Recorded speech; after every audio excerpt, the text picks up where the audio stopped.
बिस्मिल्लाहिर्रहमानिर्रहीम। अस्सलामु अलैकुम वरहमतुल्लाहि वबरकातुहू। फिरौन ने एक रात काफी दर्दनाक ख्वाब देखा। ये ख्वाब देखने के बाद वो नींद से बेदार हुआ और दूसरे ही दिन इस ख्वाब की ताबीर के लिए उसने अपने महल में शहर के सारे बड़े बड़े नजूमियों को बुलाया। फिरौन ने नजूमियों से कहा कि बैतुल मुकद्दस से एक ऐसी आग निकली है, लेकिन मुसलमानों को इसने कुछ न किया। सारे नजूमियों ने अपने इल्म के मुताबिक फिरौन से कहा कि एक ऐसा बच्चा पैदा होने वाला है जो तुम्हारी सल्तनत का खात्मा कर देगा। ये सुनकर फिरौन ने अपना शातिर दिमाग चलाया। उसने बनी इसराइल में यह हुक्म जारी किया कि आज से अगर बनी इसराइल में कोई भी लड़का पैदा हो तो उसे फौरन ही मौत के घाट उतार दिया जाए। फिरौन के इस हुक्म के बाद बनी इसराइल में मुसलमानों के घर जहाँ कहीं बच्चा पैदा होता उसे कत्ल कर दिया जाता। लेकिन अल्लाह ताला की कुदरत को कुछ और ही मंजूर था। इसी बनी इसराइल में दो ऐसे बच्चे पैदा हुए जो इस कत्ल गारत से बचे रहे। इनमें से एक बच्चा ऐसा था जिसने फिरौन के घर में ही परवरिश पाई और दूसरा बच्चा ऐसा था जिसे कत्ल के डर से माँ ने पहाड़ पर छुपा दिया था। इस पहाड़ पर छुपाए गए बच्चे के लिए अल्लाह ताला ने अपने मुकद्दस फरिश्ते हजरत जिब्राइल अलैहिस्सलाम को भेजा। पहाड़ पर मौजूद इस बच्चे के पास रोजाना हजरत जिब्राइल अलैहिस्सलाम आते और इसके मुंह में अपनी उंगली को दाखिल करते। वो बच्चा हजरत जिब्राइल अलैहिस्सलाम की इस उंगली को चूसता और अल्लाह का ऐसा करिश्मा हुआ कि सिर्फ एक उंगली के मुंह में डालने की वजह से ही उस बच्चे की नशोनुमा शुरू हो गई। वक्त आहिस्ता आहिस्ता करवटें बदलता रहा। ये दोनों भी बच्चे बड़े होने लगे। इत्तेफाक कुछ ऐसा था कि इन दोनों भी बच्चों का नाम मूसा था। वो बच्चा जो फिरौन के घर में परवरिश पा रहा था, जब ये बच्चा बड़ा हुआ तो अल्लाह ने इसे नबूवत से सरफराज किया और इन्हें ही हम हजरत मूसा अलैहिस्सलाम कहते हैं। और पहाड़ पर मौजूद जिस बच्चे की परवरिश हजरत जिब्राइल अलैहिस्सलाम कर रहे थे, वो बच्चा बड़ा होकर बदबख्त सामरी जादूगर बन गया। जब फिरौन ने मुसलमानों पर हद से ज्यादा जुल्म किया तो अल्लाह ताला का हजरत मूसा अलैहिस्सलाम को यह हुक्म हुआ कि वो अपनी कौम को लेकर यहाँ से हट जाएं और अल्लाह ताला फिरौन पर दर्दनाक अजाब नाजिल फरमाने वाला है। अल्लाह के इस हुक्म की तकमील करते हुए हजरत मूसा अलैहिस्सलाम अपनी कौम के लोगों को लेकर मिस्र से रवाना हुए। जब हजरत मूसा अलैहिस्सलाम और उनकी कौम के लोग दरियाए नील के करीब पहुंचे तो फिरौन को यह खबर लग चुकी थी कि हजरत मूसा अलैहिस्सलाम अपनी कौम के लोगों को लेकर मिस्र से फरार हो चुके हैं। फिरौन ने एक काफी बड़ा लश्कर तैयार किया।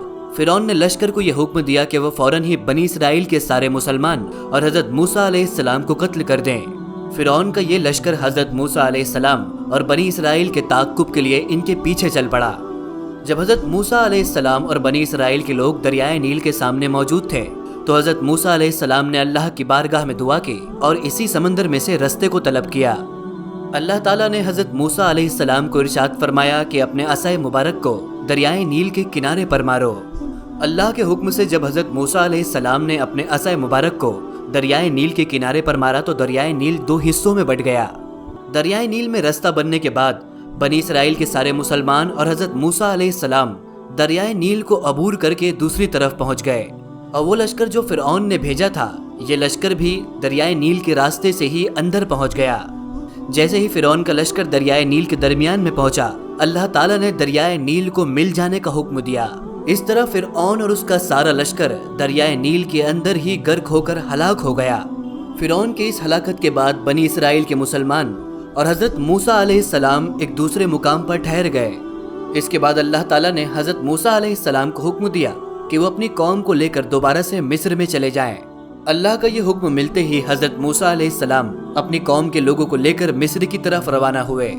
अल्लाह ताला ने बनी इसराइल के मुसलमानों पर यह रहम किया कि फिरौन के सारे खजाने और सारी माल दौलत बनी इसराइल के लोगों के सुपुर्द कर दी गई। इसके बाद अल्लाह ताला ने हजरत मूसा अलैहिस्सलाम को हुक्म दिया कि वो 30 दिन और 10 दिन मजीद रोजे रखें। इसके बाद अल्लाह ताला हजरत मूसा अलैहिस्सलाम को एक ऐसी किताब देगा जिस किताब पर अमल करते हुए बनी इसराइल के सारे मुसलमान अपनी आगे की जिंदगी गुजार सकते हैं। ये हुक्म मिलते ही हजरत मूसा अलैहिस्सलाम ने अपने भाई हजरत हारून अलैहिस्सलाम को बनी इसराइल का खलीफा मुकर्रर किया और खुद कोहे तूर की तरफ पहुंच गए। यहाँ पहुंचने के बाद आप दिन में रोजा रखा करते और रात में अल्लाह की खूब इबादत किया करते थे। जब हजरत मूसा अलैहिस्सलाम कोहे तूर पर तशरीफ ले गए तो यहाँ सामरी जादूगर के लिए अच्छा मौका था कि वो बनी इसराइल के मुसलमानों के दरमियान फसाद फैला सकता है। ये मौका पाकर मूसा सामरी ने बनी इसराइल के मुसलमानों को बहकाना शुरू किया। सामरी जादूगर ने बनी इसराइल वालों से सारा सोना हासिल किया और उसे एक भट्टी में डाल दिया गया। भट्टी में इतनी तपिश थी कि देखते देखते इस सोने ने एक बछड़े का रूप इख्तियार कर लिया। सामरी जादूगर ये देखकर काफी खुश हुआ। उसने इस बछड़े को उठाया और एक महफूज मकाम पर रख दिया। सामरी जादूगर ने हजरत जिब्राइल अलैहिस्सलाम के घोड़े के पांव के नीचे से जो मिट्टी उठाई थी उसे इस बछड़े के मुंह पर लाकर फूकी। जैसे ही जादूगर ने इस मिट्टी को फूका वो बछड़ा फौरन ही बोलने लगा। बनी इसराइल के मुसलमान ये देखकर हैरान हो गए और वो इस बछड़े को ही अपना खुदा समझने लगे। माज़अल्लाह सामरी जादूगर बनी इसराइल के लोगों से ये कहता कि हजरत मूसा अलैहिस्सलाम जिस खुदा की तलाश में गए हैं वो खुदा तो हमारे पास मौजूद है। सामरी जादूगर ने सारे बनी इसराइल के लोगों को बछड़े के सामने जमा किया और उससे सवाल किया कि ऐ बछड़े बता तू कौन है। बछड़े के अंदर से आवाज आई कि मैं बनी इसराइल और हजरत मूसा का खुदा हूँ। ये मंजर देखकर सिर्फ 12,000 बनी इसराइल के मुसलमानों के अलावा बाकी तमाम कौम इस बुत परस्ती और इस बड़े शिर्क के अंदर मुब्तला हो गई। जब हजरत हारून अलैहिस्सलाम ने अपनी कौम के लोगों को ये शिर्क करते हुए देखा तो आपने इन्हें ऐसा करने से कई बार मना किया। हजरत हारून अलैहिस्सलाम की वाज़ और तलकीन के बाद बनी इसराइल की कौम जो पूरी तरीके से शिर्क में मुब्तला हो चुकी थी उसने हजरत हारून अलैहिस्सलाम को कत्ल करने की धमकी दी। हजरत हारून अलैहिस्सलाम को जब कत्ल की धमकी दी गई तो आप खामोश रहे। इसके बाद हजरत मूसा अलैहिस्सलाम कोहे तूर से तौरात लेकर वापस अपनी कौम की तरफ आए। उन्होंने देखा कि उनकी सारी कौम कुफ्र शिर्क में मुब्तला है। जब हजरत मूसा अलैहिस्सलाम ने अपनी कौम का यह हाल देखा तो अपने भाई हजरत हारून अलैहिस्सलाम को झिंझोड़ कर पूछा कि तुमने इस कौम को ऐसा करने से क्यों नहीं रोका और आखिरकार ये कौम बुत परस्ती के अंदर किस तरह मुब्तला हुई। हजरत हारून अलैहिस्सलाम ने कहा कि ऐ मेरे भाई, आखिर में जब इन्होंने मेरे कत्ल का इरादा बनाया तो फिर मैं खामोश हो गया।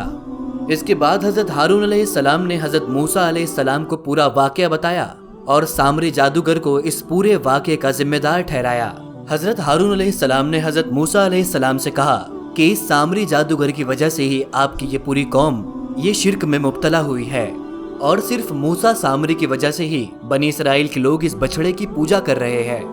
हजरत मूसा अलैहिस्सलाम ने सामरी जादूगर से कहा कि तूने ऐसा शिर्क क्यों किया। सामरी जादूगर ने कहा कि ये बछड़ा हमारा रब है और हम इसी की पूजा करेंगे। ये सुनकर हजरत मूसा अलैहिस्सलाम ने सामरी जादूगर के लिए अल्लाह की बारगाह में दर्दनाक दुआ की। इसके बाद अल्लाह ने सामरी जादूगर को ऐसी बीमारी में मुब्तला किया कि वो लोगों से यही कहता फिरता कि मेरे करीब ना आना, मुझे हाथ ना लगाना। सामरी जादूगर एक ऐसी बीमारी में मुब्तला था कि अगर कोई उसे हाथ लगाता तो वो सख्त बीमार और सख्त बुखार में मुब्तला हो जाता।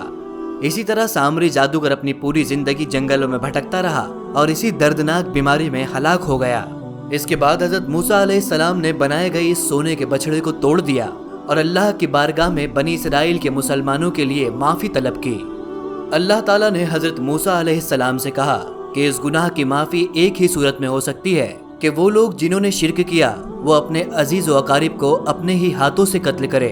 तमाम बनी इसराइल के वो लोग जो इस शिर्क में मुब्तला थे उन्होंने अपने अजीज व अकारिब को कत्ल करना शुरू किया और इस तरह शिर्क में मुब्तला सारे लोग मारे गए।